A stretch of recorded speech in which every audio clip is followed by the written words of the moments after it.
Kyle Rittenhouse just took the stage, everybody.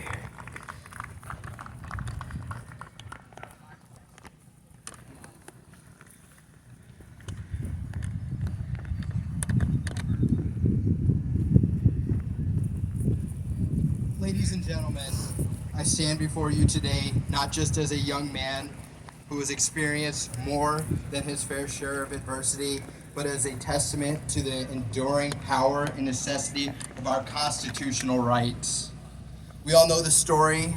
During the turmoil-filled summer of 2020, I found myself cornered, facing an unthinkable decision that no one should ever be forced to make. The riots left me with no choice but to defend my life, using my firearm to protect myself from harm. Today I am here to share my story and my beliefs and to voice my concerns about disturbing trends I've observed in our nation, especially concerning our constitutional rights. Recalling the chaotic night in Kenosha, I was confronted with the harsh reality, the imperative of survival. When attacked, I resorted to my firearm to protect my life, invoking my Second Amendment rights. If we didn't have the right to bear arms embedded in our Constitution, I might not have been here today to stand in front of you and recount my tale. But we find ourselves living in a difficult era. It's an era where our rights, particularly those concerning the Second Amendment, are under constant scrutiny. Let's take the great state of Michigan as an example. Governor Gretchen Whitmer and her anti-freedom cohorts are hell-bent on shredding Second Amendment rights for law-abiding Michiganders. There are ongoing efforts to introduce more red flag laws and implement a ban on AR-15s, a semi-automatic rifle, which have become major points of contention. Red flag laws, formerly known as extreme risk protection orders, are designed to allow law enforcement or immediate family members to petition a court to temporarily remove firearms from individuals who are perceived to pose a threat to themselves or others. This might seem reasonable at first glance. After all, we all want to prevent tragedies and ensure the safety of our communities. However, when we examine this legislation more closely, we begin to see the potential pitfalls. The problem is these laws could infringe on our Fourth Amendment rights, which protect us from unreasonable searches and seizures. Red flag laws could potentially allow firearms to be confiscated without sufficient due process based merely on suspicion or accusations. This can set a dangerous precedent, undermining the very core of our constitutional rights. Furthermore, the subjectivity involved in deeming someone as a threat could potentially lead to the misuse or abuse of these laws, hence the undermining the very essence of our judicial system, which is based on concrete evidence and fair trials. The debate around red flag laws recalls a timeless quote by Benjamin Franklin: "Those who would give up essential liberty to purchase a little temporary safety deserves neither liberty nor safety." This sentiment is a crucial reminder of the need to strike a careful balance between individual rights and collective safety, a balance that our founding fathers deeply understood and endeavored to enshrine in our Constitution. Simultaneously, we're witnessing a growing debate around the proposed AR-15 ban in Michigan. This rifle has long been in the sights of those advocating for stricter gun control. But the question we need to ask ourselves: does banning a specific type of firearm genuinely solve our safety concerns, or does it merely chip away at our constitutional rights? According to our laws in the Constitution, the AR-15, a semi-automatic rifle, is a lawful weapon. It is owned by millions of Americans for various purposes, including self-defense, hunting, and sports. Threatening the right to own such a firearm isn't just about the AR-15. It's about the encroachment on a broader fundamental right to bear arms. Let's dive a little deeper into the issue. If we look at crime statistics, handguns are used in the majority of gun crimes in the United States, not the AR-15. Yet, the AR-15 has become a symbolic target, a representation of a larger movement to curtail our rights. The proposed ban extends beyond just one weapon. It symbolizes a struggle to preserve our constitutional freedoms in their entirety.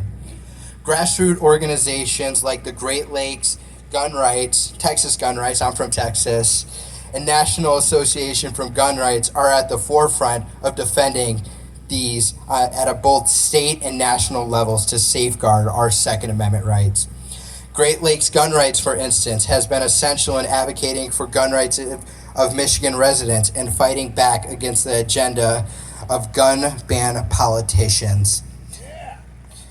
They've actively opposed red flag laws, rallied public sentiment against the AR-15 ban, and championed pro-gun legislation here in Michigan legislator. The work they do is crucial in ensuring that our constitutional rights are not quietly eroded. That's why I want everybody to go right now, pull out your cell phones, go to greatlakesgunrights.org. I believe that's it. Go check out Brendan's booth over there and sign up now. Sign his petition. Make sure to become a member. Without groups like Great Lakes Gun Rights and Michigan Open Carry, things could be far worse. These folks called out a weak-kneed Republican like Minority Leader Matt Hall for bending the knee to compromise and opening the door for red flag gun confiscation. Discipline begins at home, and all conservatives must first hold Republicans accountable before they can ever truly hope to retake the legislative majorities in the Wolverine state. Because what is the point of a Republican majority if they are going to pass the same gun control as the gun-grabbing Democrats? But there are also several Democrats in the very pro-gun districts who betrayed their constituents this year. That's why supporting efforts to recall these gun ban politicians from office are so important. And groups like Great Lake Gun Rights is on the forefront of exposing their records to bring positive policy change.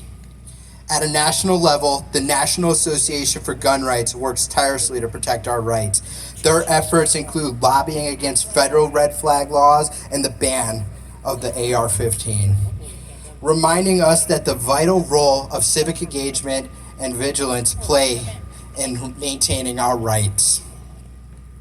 In the heart of the Kenosha chaos, I found myself alone, targeted by a man named Joseph Rosenbaum, a man who explicitly threatened to kill me.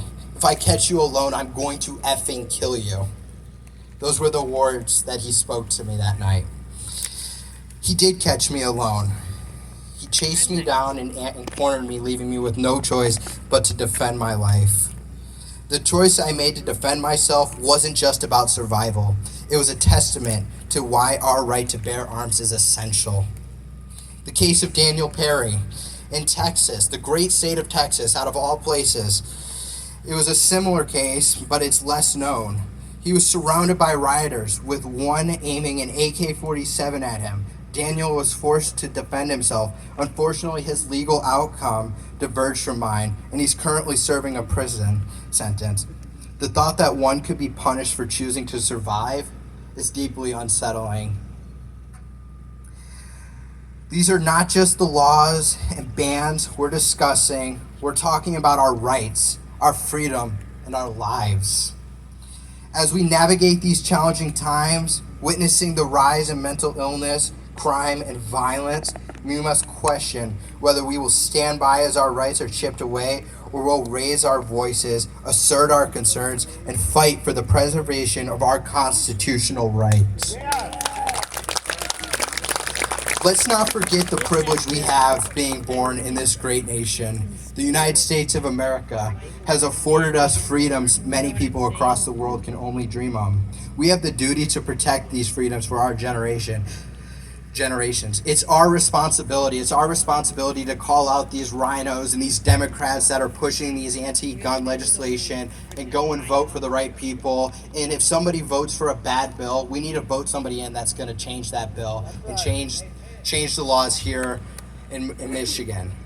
Thank you guys all for coming out, and I look forward to meeting all of you guys in the VIP reception. I know some of you guys signed up, and I hope you guys are having a great time, and look forward to speaking with you guys more.